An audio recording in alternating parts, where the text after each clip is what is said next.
La siguiente temática concierne a los índices de capacidad no paramétricos. Es decir, aquí no se cumple el supuesto de normalidad, que muchas veces sucede en procesos productivos. Aquí les voy a presentar tres propuestas: Luceño, Cheniper, la propuesta de Wu. Luceño presenta este indicador no paramétrico. Obsérvese que no se tiene el parámetro sigma que se tiene en la propuesta tradicional bajo el supuesto de normalidad. Aquí la desviación lo está definiendo este término, la raíz de pi medio C trazo. Y C trazo es un promedio de la suma de valores absolutos entre la observación y un valor objetivo. Este C trazo también tiene un intervalo de confianza. Para construir este intervalo de confianza se necesita una desviación de C, que es obtenido a partir de esta varianza de C en la construcción del intervalo de confianza. Pero aquí nos interesa, obviamente, el indicador de capacidad potencial basado en un sello. Al igual que el criterio paramétrico, en donde es recomendable estructurar un intervalo de confianza, aquí se presenta el intervalo de confianza para el CPK. Es claro que se necesita, obviamente, la desviación de C obtenida de esta varianza, y se necesita el estadístico T de Student para alfa medio. Esa es la manera de información con respecto al índice de capacidad del sello. Aquí en la página 63 hay un ejemplo muy sencillo del sello. Vamos a presentarlo.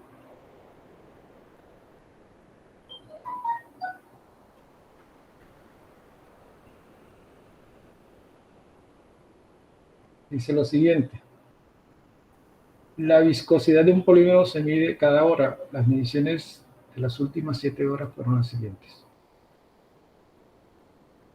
Aplique el índice de capacidad del sello. Es la segunda pregunta. La primera pregunta es determinar si esta viscosidad sigue una distribución normal. Obviamente ustedes en Style Graphic pueden evaluarlo mediante la prueba de Shapiro-Wilk. Aquí se desarrolló fue la prueba de Kolmogorov en forma manual. Es recomendable también que ustedes observen la prueba de Kolmogorov-Smirnov, pero el Style Graphic también lo genera, ¿no?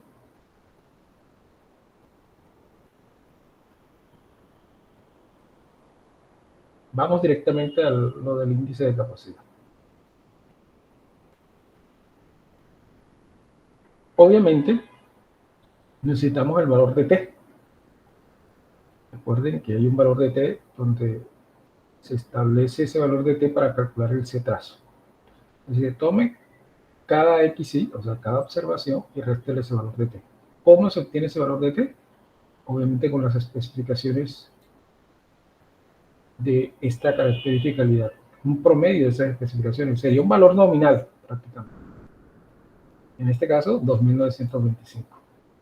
Entonces, cada observación se resta 2925 y se determina su valor absoluto, el valor absoluto. Una vez obtenido el valor absoluto de cada una de esas diferencias, se suma y se divide entre la cantidad de pruebas o subgrupos que se tomaron, en este caso entre 7. La suma da 660 entre 7, 94, 28, 57 sería nuestro valor de C trazo. Ya teniendo el C trazo, ya lo que viene es sencillo, ¿no? Se toma la especificación superior, se le resta la especificación inferior, se divide entre 6 la raíz de pi medios por 94, 28, 7. Obviamente ya es conocido el valor de pi, en cualquiera de las calculadoras de equipo que se tenga. y nos da un indicador de capacidad de 3.971, lo que implica un índice de capacidad muy excelente, ¿no? Excelente. Este es un indicador de capacidad que supera con creces la unidad. Ese es Lucenio. Vean lo sencillo que es la propuesta de Lucenio. Vamos a desarrollar la propuesta de Chen y Per. Chen y Per proponen el siguiente indicador.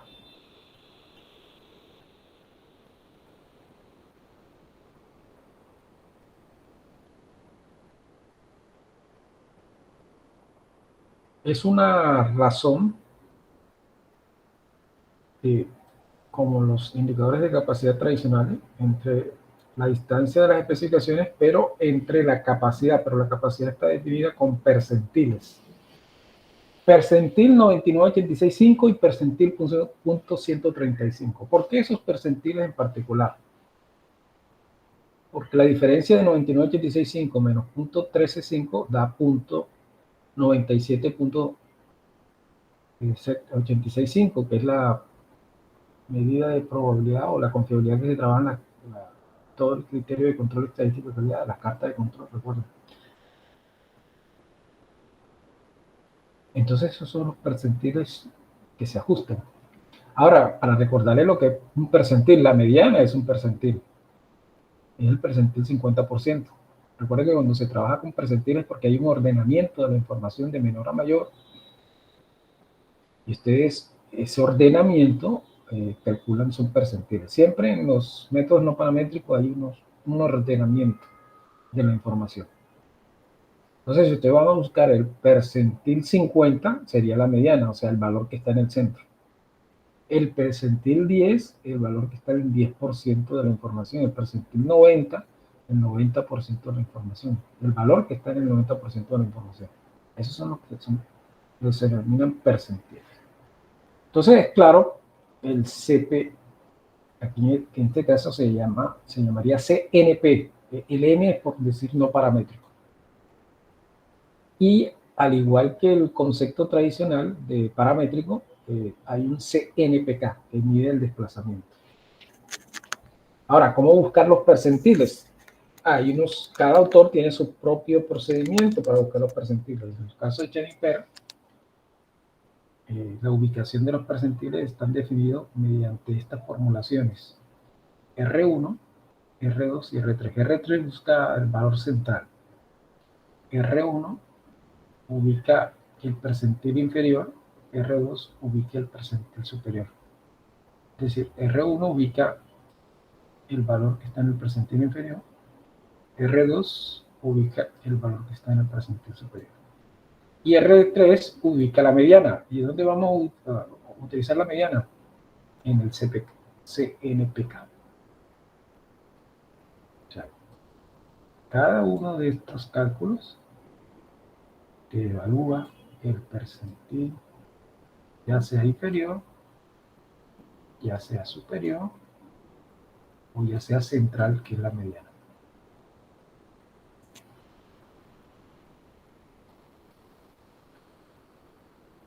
Vamos a desarrollar un ejemplo con el propósito de que ustedes obviamente tengan claro lo que son los percentiles. Repito, estas son ubicaciones, ¿no? Ubicaciones donde están los percentiles. Estas son las fórmulas de los percentiles. Una vez encontrada la ubicación, el percentil superior, el percentil inferior. Observen R1, ¿no? R2 y el percentil central, R3. Veamos el ejemplo.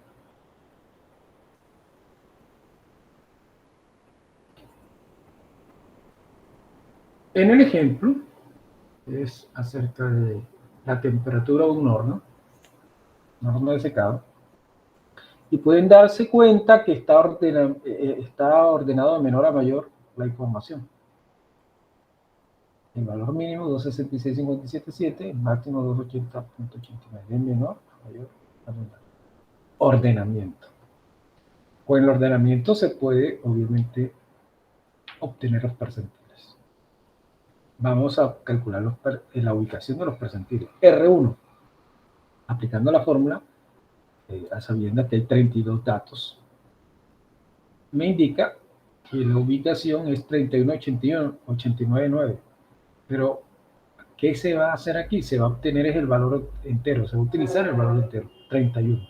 No se aproxima a 32, sino 31 es el valor entero. En la información de los datos, 31 sería este valor, 278.83. Ahí está ubicado el percentil R1. Entonces, ese veamos, 278.813, este 271.813 es el que ubicamos en la fórmula. 281, este es el mismo valor, ¿no? 281.813, aquí está. Y aquí me dice, tome un valor posterior a ese R1. ¿Y qué valor está posterior a ese R1? 280.89. O sea que este valor es 280.89. Ya tenemos el R1, que lo repetimos aquí. El valor posterior es este. ¿Qué nos hace falta? Esto que está aquí. Pero eso es sencillo. Resulta que nosotros tomamos 31 y el valor era 31.88.9. Este punto 88.9 es todo este valor. Punto 88.9 representa todo este valor. Entonces ya tenemos el percentil superior.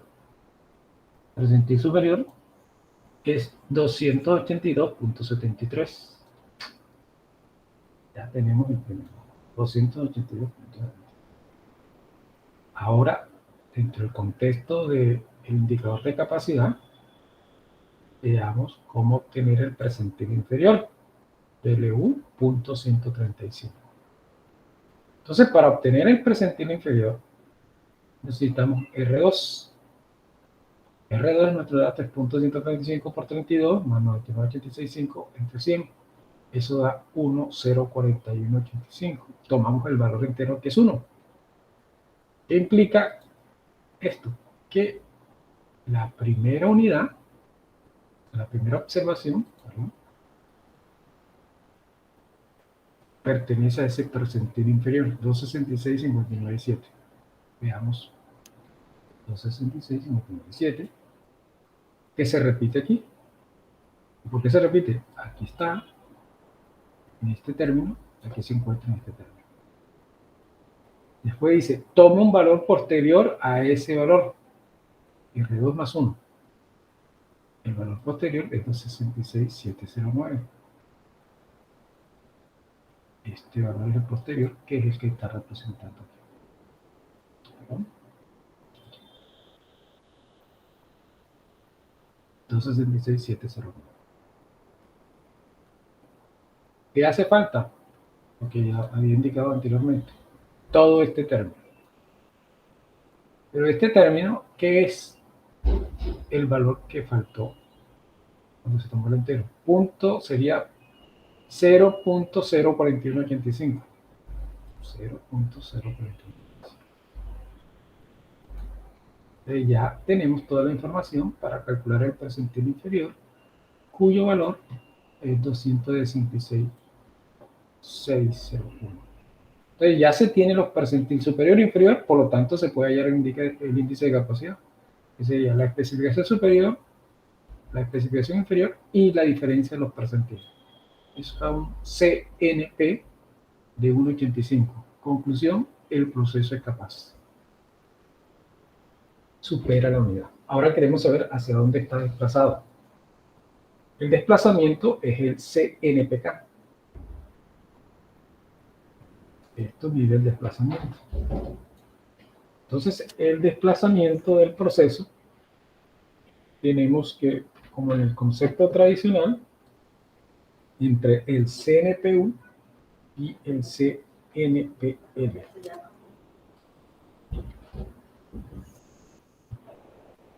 Entonces busquemos el CNPU y el CNPL.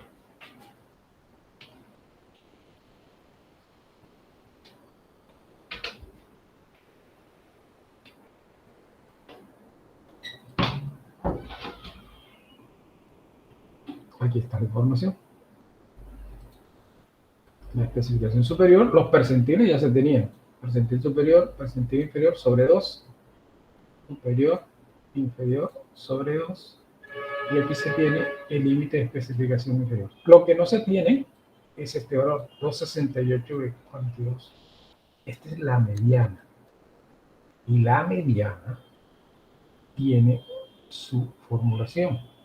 La mediana sale del lugar R3, que sería N, que es 32 más 1 sobre 2, y 16.5. 16.5 dentro del contexto, recuerden, se toma el entero 16, la ubicación 16, 268.417.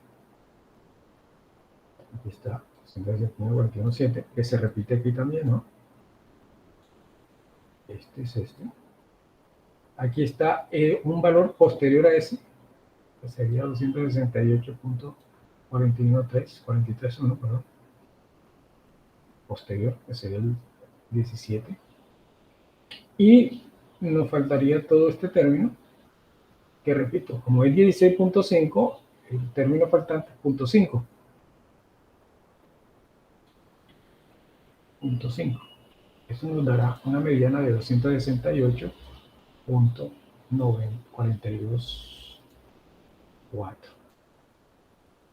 De 268.424 es el valor que nos hacía falta para la construcción de CNPK.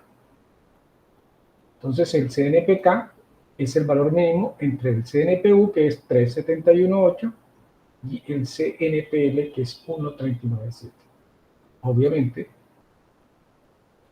el valor tomado es 139.7, lo que implica que si se tomó 1.397, está desplazado hacia la izquierda, pero está desplazado cumpliendo con las especificaciones. Me explico con una gráfica. O sea, se puede cumplir con las especificaciones y puede estar desplazado. Vamos a asumir que la gráfica es de la siguiente manera. Esta es la especificación inferior.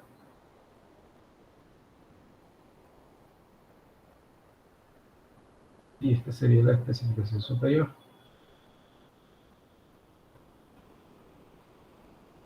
Y el proceso está aquí adentro, porque cumple un 85, recuerden. Pero no voy a, obviamente, dibujar una distribución normal, porque se asume que no sigue una distribución normal. Pero se sabe que hay un desplazamiento hacia el límite de especificación inferior, o sea, hacia este límite. Entonces puede que el gráfico, colocar cualquier dibujo, puede que el gráfico esté así.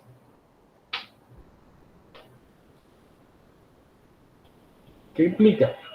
Que el proceso cumple, todas las unidades cumplen con el criterio de las especificaciones establecidas, pero hay un desplazamiento hacia el límite de especificación inferior, pero un cumplimiento. Ese es, obviamente, el criterio de Chen-Iper.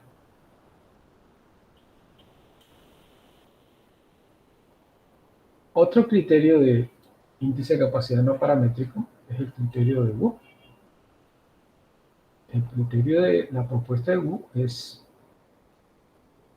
para mi parecer, una propuesta muy interesante. Igual que la anterior, hay que ordenar los datos de menor a mayor. Recuerden que es un método no paramétrico. Aquí lo que se trata es, una vez ordenados los datos, se divide la información en dos partes. Una por debajo del promedio y otra por encima del promedio. Una parte por debajo del promedio y otra parte por encima del promedio.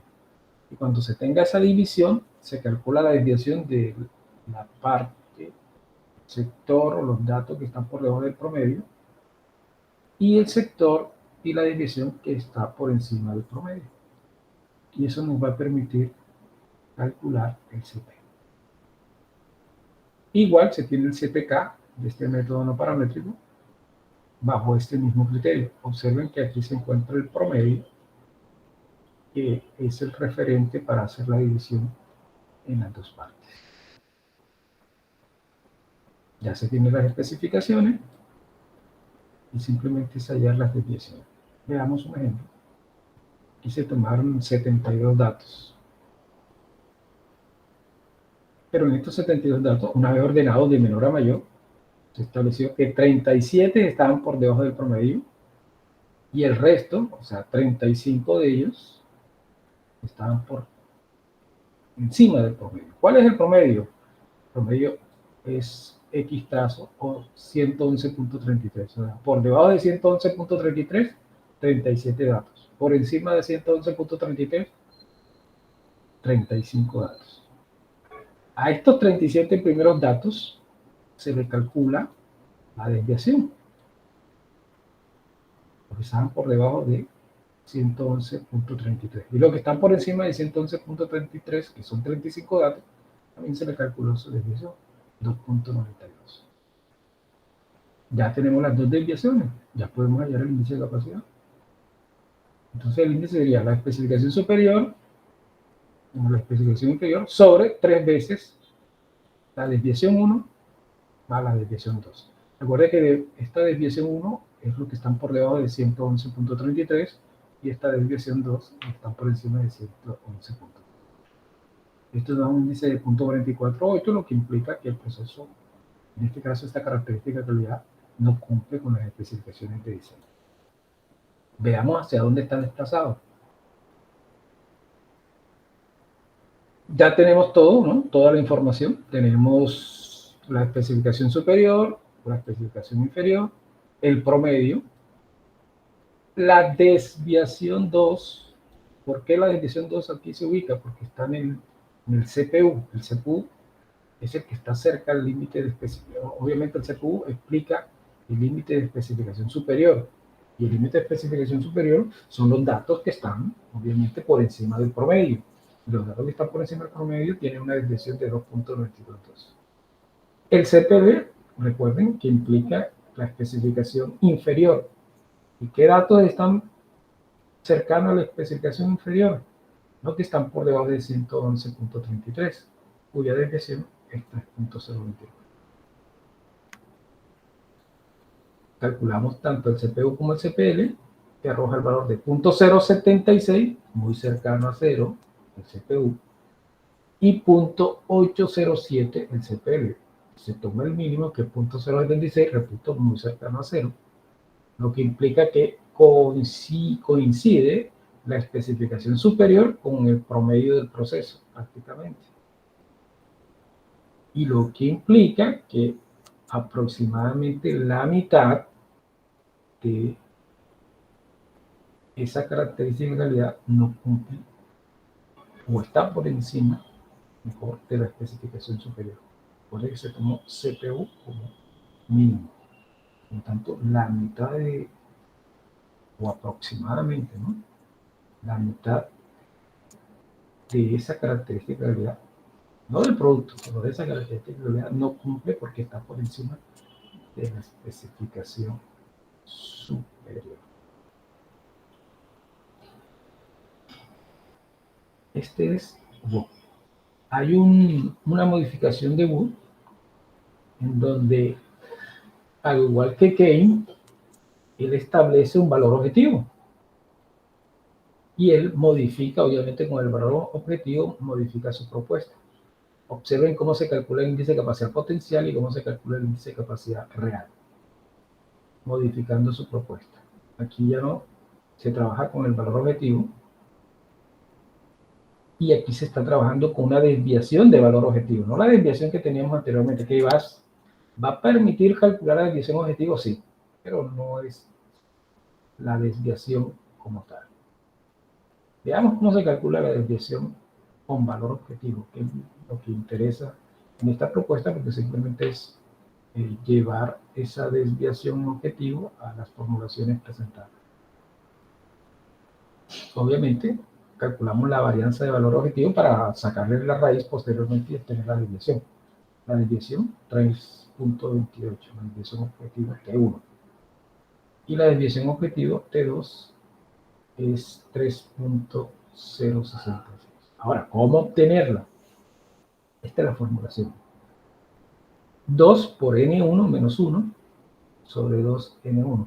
N1 es la cantidad de datos por debajo del promedio 111.33. ¿Cuántos fueron? 37 datos.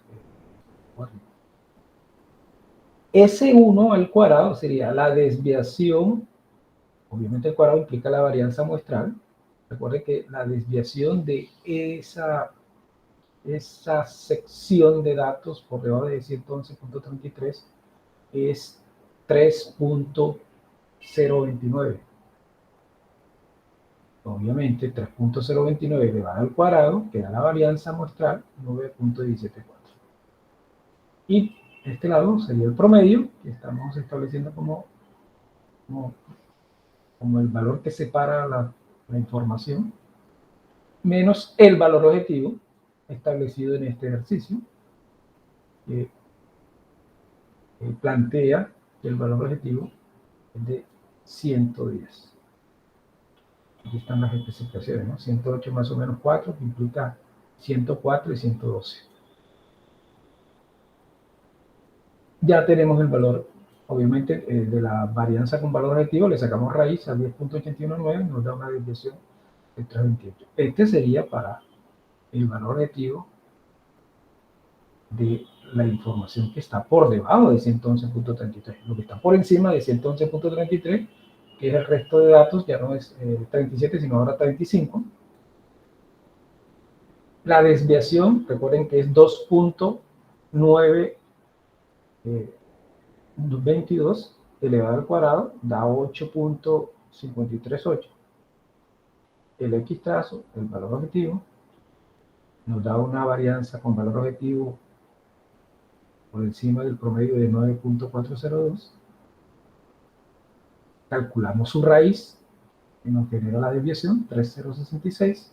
Ya tenemos las dos desviaciones con valor objetivo, ST1 y ST2. Y aquí reemplazamos. Este es ST2, 3.066, ST1. Aquí está la especificación superior, aquí está el valor objetivo T, el valor objetivo T, la especificación inferior. ¿Cuánto nos da el CPM, que es el índice de capacidad potencial con valor objetivo? El mínimo entre 0.217 y 0.608. El mínimo es 0.217. Ese sería el índice de capacidad potencial con valor objetivo. Por debajo de la unidad no cumple las especificaciones de nuestra característica de calidad. Y el CPMK, que es el mínimo entre el CPMU y el CPMN. Ya tenemos toda la información: especificación superior, X trazo, especificación inferior, 3 veces ST2 y ST1. Recuerden que ST1 es con respecto al límite de especificación inferior, ST2 es con respecto al límite de especificación superior.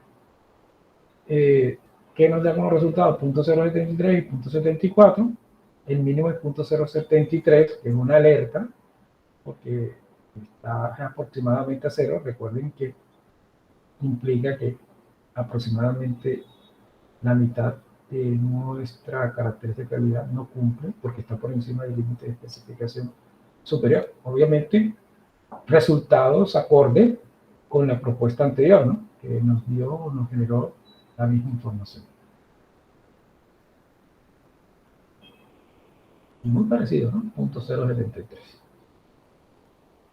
Este es las propuestas de indicadores de capacidad no paramétricos. No.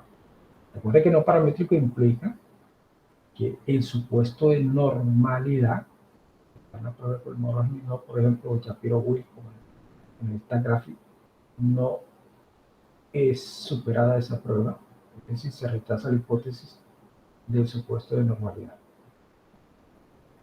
Eso es todo lo concerniente a índice de capacidad no paramétrica. Si hay alguna pregunta, por favor, acerca de estos indicadores de capacidad, con mucho gusto.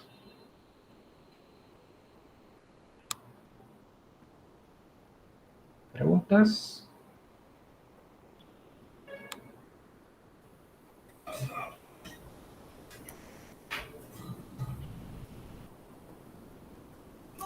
No, profe, pues todo fue claro, muy, muy detallada la información. Ok, perfecto. Bueno, para finalizar, les presento en esta gráfica concerniente a lo que es índice de capacidad. Voy a dejar de compartir por un momento y voy a compartir la ventana del stack graphic. Este es el stack graphic. Entonces, en el stack graphic, ustedes van a datos continuos y aquí en datos continuos aparece análisis de capabilidad de proceso. Aquí, para valores individuales o para datos agrupados. Obviamente, valores individuales, cada subgrupo tiene una sola observación o datos agrupados.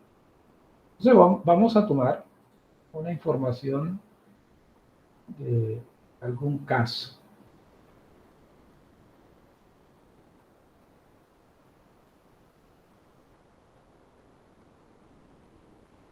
Diámetros de, aquí aparece diámetros PVC. Vamos a tomar esta información, después le damos cualquier. Entonces, voy a ir a analizar, recuerden, datos continuos, análisis de una variable, pero análisis de capabilidad del proceso. Vamos a hacerlo con valores individuales. Diámetro de PVC. Y aquí les pide qué especificación, la superior, la nominal y la inferior. Obviamente ustedes le van a dar las especificaciones. Voy a colocar aquí 65 y la inferior voy a colocar 50. Aquí en nominal, un valor meramente central, voy a colocarle aquí 58. Vamos a darle a aceptar. Este es lo que generó. Límite de especificación inferior, superior, nominal, el CP.37, CPK.37, o sea, está centrado. Está centrado. Miren que aparece a corto y a largo plazo, que aparecen. Uno lo estima mediante parámetros, otro lo estima mediante estadísticos. A largo plazo, mediante parámetros, a corto plazo, mediante estadísticos. Estos son los índices de capacidad. Voy a darle clic derecho, opción de análisis. Observen que bajo el supuesto de normalidad. Normal. Y en opciones de ventana, ustedes tienen más indicadores. Aquí están los Z, lo que habíamos contemplado en la parte paramétrica. El CCPK, el CPM, con valor objetivo, que me pide cuáles están por fuera de que nos genere fuera de las especificaciones. Están todos los indicadores de capacidad. Observen que ya aquí todos los indicadores de capacidad.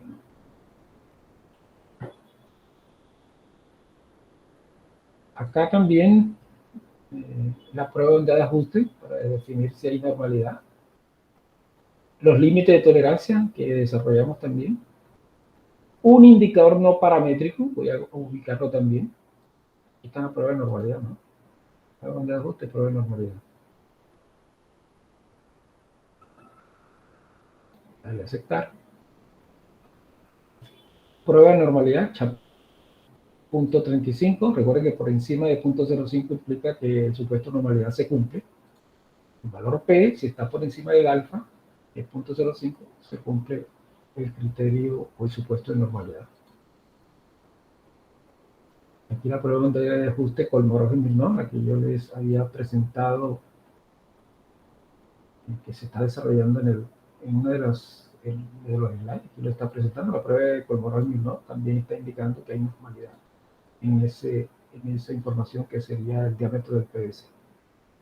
Porque el valor P, 0.9652, es mayor que el alfa. Recuerden que el alfa aquí es 0.05, o el 5%. Si el valor P es mayor que el alfa, no se rechaza la hipótesis nula. ¿Y cuál es la hipótesis nula? Que el supuesto de normalidad se cumple. Aquí están los límites de tolerancia. Obviamente no necesitan aquí la tabla de valores de K, aquí lo está generando. Aquí observan el promedio y aquí observan el resultado del límite superior y el resultado del límite inferior. Recuerden que se habla de límite de tolerancia superior e inferior.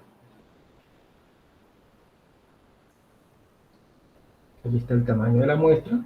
Si ustedes la quieren modificar, vean que la confianza y la potencia. Le dan los dos por defecto y ellos toman esta información. Pero ustedes modifican dependiendo de la muestra, son 40 datos, ¿no?, de nuestro ejercicio. Aquí están los métodos no paramétricos. Hablan de no normal, métodos no paramétricos. Y aquí están algunas de las estimativas no paramétricos, ¿no? StatGraphic posee su método no paramétrico, que es el tradicional. Puede ser muy similar al de Chen-Iper, ese método no paramétrico utilizado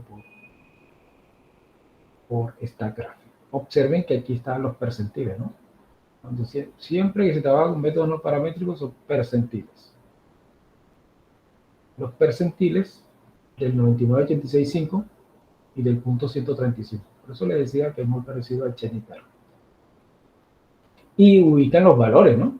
La de 9,865 es 69,99 y la de punto 135 es 44. Y recuerden que la diferencia entre esos dos valores y la diferencia de las especificaciones genera el índice de capacidad. Un índice de 0.398 por debajo, obviamente, de la unidad, lo que implica producto no conforme. Entonces, observen que el StatGraphic también presenta los indicadores de capacidad. Y aquí la tabla en donde qué porcentaje está por debajo y qué porcentaje está por encima de las especificaciones. Por ejemplo, fuera de las especificaciones, aquí lo está indicando, fuera de las especificaciones está un 21,24%.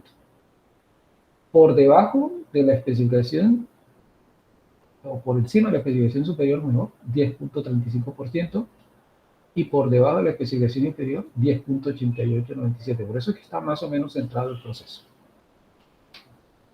Más o menos tienen el mismo porcentaje no conforme por encima y por debajo.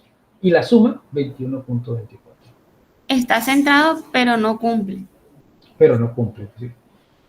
Exacto. Tú puedes tener un proceso centrado, pero puede que no cumpla. La ideal es que esté centrado y que cumpla. Pero vamos a hacer un ejercicio de tratar de llevar más allá. Voy a ampliar las especificaciones, que eso no sería lo ideal, ¿no? Ampliar las especificaciones no es lo ideal. Pero voy a tratar de que esté centrado y que cumpla, para observar cómo sería ese comportamiento. Voy a colocar aquí 63 y ampliar 75 la especificación superior.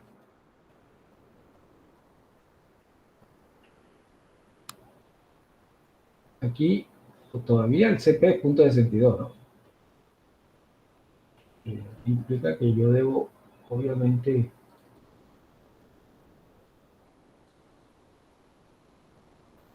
tener... ¿Esto qué implica? Miren lo que estoy haciendo, que estoy ampliando la especificación, sin embargo, aún no está cumpliendo, lo que implica que hay mucha variabilidad en la información.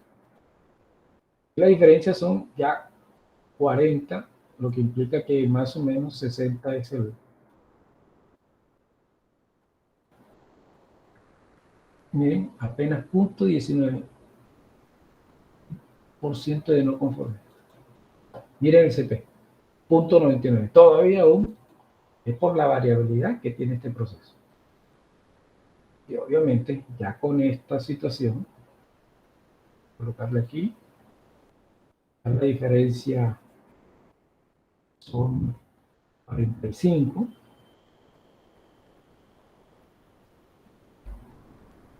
Digamos, voy a dejarlo de esta manera para que no... Debería ser como 63 aproximadamente. Voy a ponerle 65. Miren cuánto es el CP. 1.23. El CPK 1.11. Veamos en la tabla. Presentarlo otra vez. Que presente todo. El CP y el CPK. Este es el CP y el CPK. 1.36 y 1.10. O sea, me moví con respecto a la parte central. Está más cercana al límite de especificación superior. Es decir, yo podría haber puesto 63 cuando inicialmente intenté hacerlo.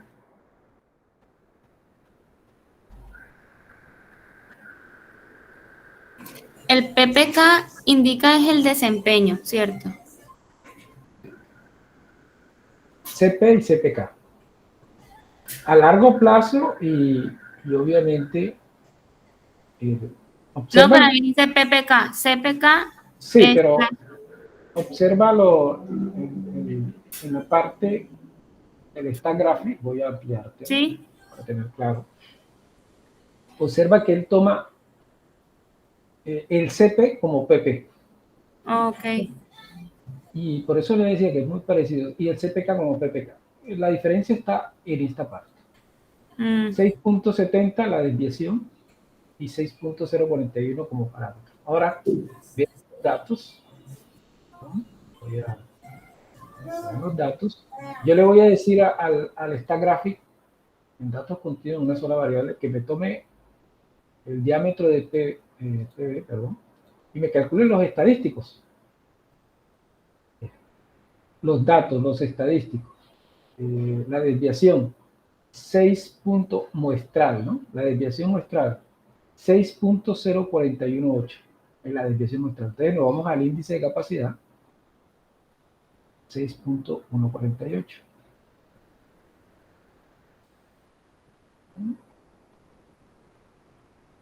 Voy a presentarlo nuevamente. Aquí está, aquí yo 6.91. Entonces, ¿qué está haciendo el desempeño? Mira que está utilizando la desviación muestral, que ya les había comentado hace un momento. Por eso se llama desempeño del proceso.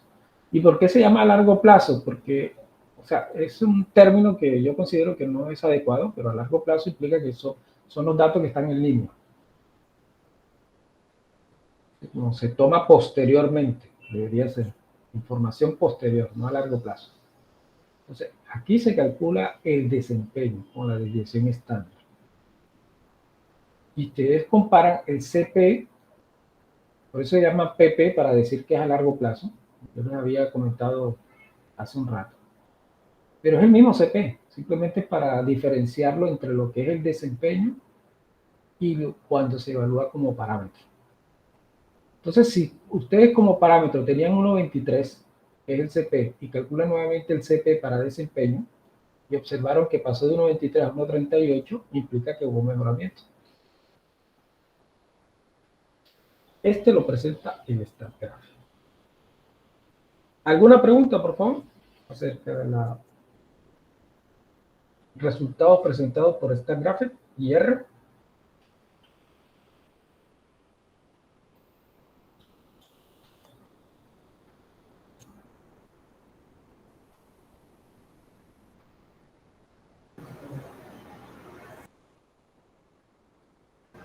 CPK. ¿Sí? ¿Pregunta? No, profe. Recuerden, CP, PP y CP es lo mismo. Entonces, que esta gráfica lo diferencia entre CP, que es con los parámetros, y PP es con los estadísticos. Para no decir uno con los parámetros y otro con los estadísticos. Y recuerden que con los estadísticos se conoce como desempeño del proceso.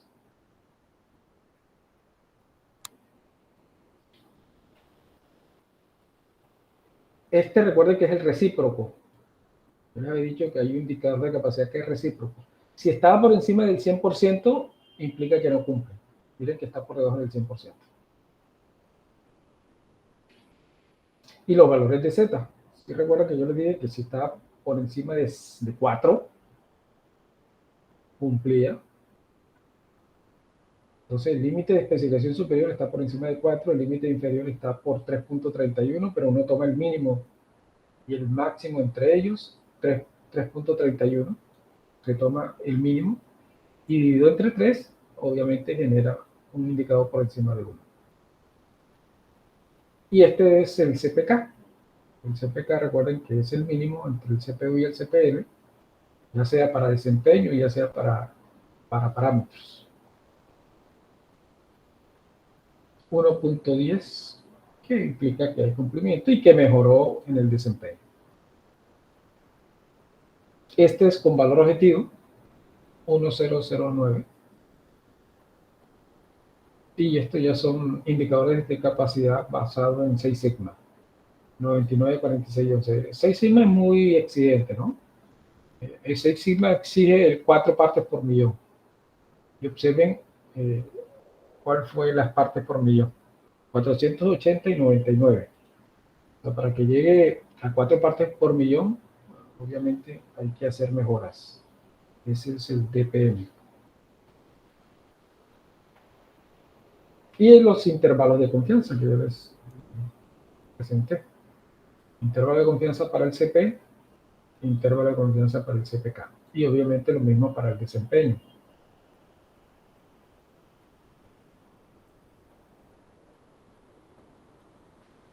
¿Claro esto, por favor? ¿Una pregunta?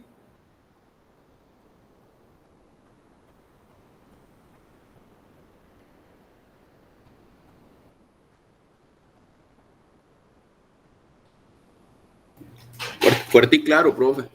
Ok, bueno, entonces, para recordarles, recuerden que hay que entregar un ensayo de la conferencia. Ya varios me han enviado el ensayo.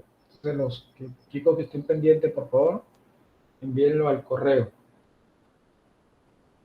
Ese es en primer lugar. Y en segundo lugar, ya con este conocimiento de lo que vimos en la sección 1 y en la sección 2, ya pueden desarrollar el primer taller que concierne a cartas de control univariada e índice de capacidad univariada. Ese taller está en el tablón. Recuerden que tenemos en el tablón, voy a ver si lo comparto para finalizar. ¿Y ese primer trabajo cuándo tendríamos que entregarlo, profe? Se asume que debe ser entre el viernes y el sábado de la próxima semana, o sea, en clase, con el propósito de que el viernes, si tienen alguna duda, puedan afinar el trabajo y el sábado se entregaría. Ok, estilo, trabajo como artículo, ¿verdad? Sí, como artículo. De todos modos, yo les voy a presentar acá, voy a compartirle. Ustedes obvio, lo deben tener. Trabajo en clase. Dice trabajo en clase. Profe, hacemos el que Taller número dice, 1. niño, silencio, por favor. Profe, Taller hacemos el 1. que dice trabajo 1, artículo, Sí, ¿cierto? taller 1. Exacto. El que estoy compartiendo ahora mismo es el que estoy compartiendo o voy a compartir en este momento.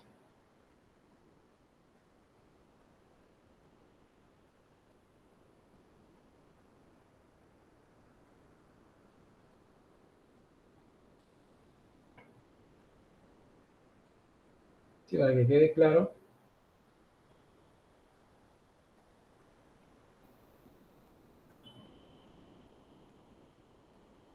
¿Listo? Ese es el que dice el compañero, ¿no? Taller 1.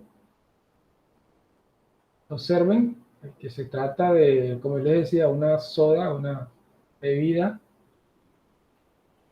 que yo les había comentado, si alguno de ustedes o compañeros están trabajando en procesos productivos, modifican el taller 1 por el proceso productivo que ustedes deseen, que cumpla obviamente con el criterio de este taller. Es decir, una información mínimo 4 variables o características de calidad de su producción. Las especificaciones, aquí están. Y obviamente responder a estas preguntas. Elabore un histograma para cada una de las variables para recordarles cómo se estructura el histograma. Voy a compartir también en el Instagraphy, ¿no? Sí, ahí sale mejor con esta gráfica, el histograma. Sí, el histograma. Sí, pero de todos modos vamos a recordarle también los compañeros. Esto sale de análisis de datos de continuo, análisis de una variable. Ahí aparece el histograma. Toma la variable.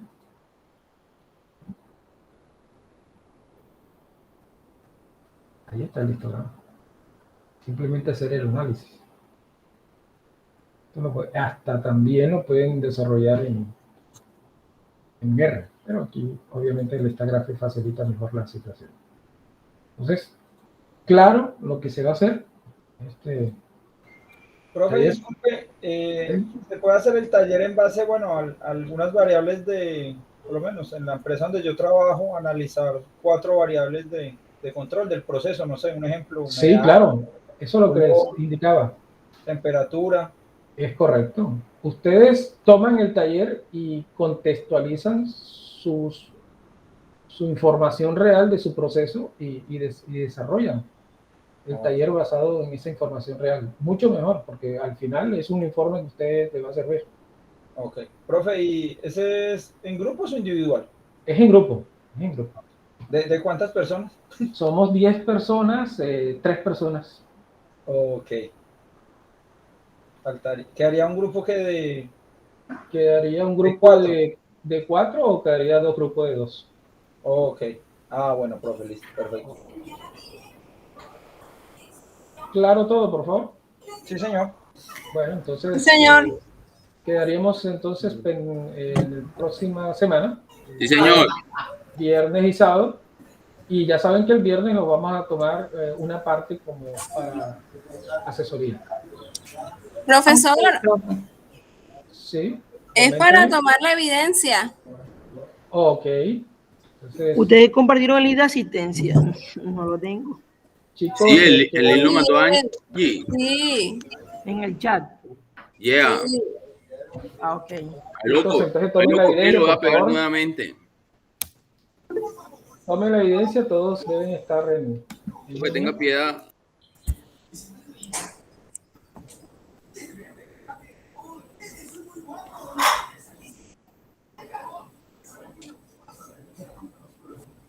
Anderson, ok.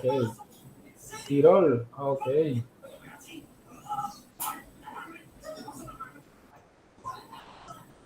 Bueno, tomen la evidencia. Ya la tomé. Ok, bueno, que estén muy bien. Cuídense mucho. Chao, gracias. Chao, gracias. Bueno, bendiciones.